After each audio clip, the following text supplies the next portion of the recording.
என்னப்பா கஷ்டத்து மேல கஷ்டம் சரியாப்பா, செய்யற தொழில ஒண்ணுமே இல்ல சரியாப்பா, ஏன் அப்படின்னு கேட்க என்னப்பா, இப்ப 1000 தெய்வத்தை போய் கும்பிடலாம், உங்க குலதெய்வத்தை கும்பிட பண்ணியா குடும்பத்துல என்னப்பா பார்ட் டைம் பூஜை என்னப்பா, அந்த பாட்டோட கருத்து சாமிக்கு வேலை செய்யக்கூடிய நீ என்னப்பா, அப்படி செய்யக்கூடிய வேலையை எனக்கு நீ செய்யாம வச்சிருக்க சரியாப்பா, அதனாலதான் இவ்வளவு கஷ்டம் குடும்பத்துல சரியாப்பா. குலதெய்வ வாசல போய் அழுதுன்னு என்னப்பா மண்டி போட்டு எனக்கு மடிப்பச்ச குடும்பம் சொல்லிக்க சரியாப்பா, அங்க வருவா என்னப்பா கனவுல இன்னைக்கு 3 நாள் நைட்ல சரியாப்பா வந்து வயிறு நிரம்பி வருவா என்னப்பா, வயிறு நிரம்பின எப்படி மாசமா இருக்க எப்படி இருப்பா அது போலவே வருவா சரியாப்பா,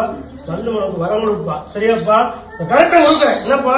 கட்டாயம் இன்னும் 6 மாசம் காலம் என்னப்பா கொடுத்துட்டேன், 3 பௌர்ணமி 3 அமாவாசை நாளை வந்து போகணும் சரியாப்பா, வர வர கஷ்டத்தை தீர்த்து கொடுத்து குடும்பத்துல வாய்ஸ்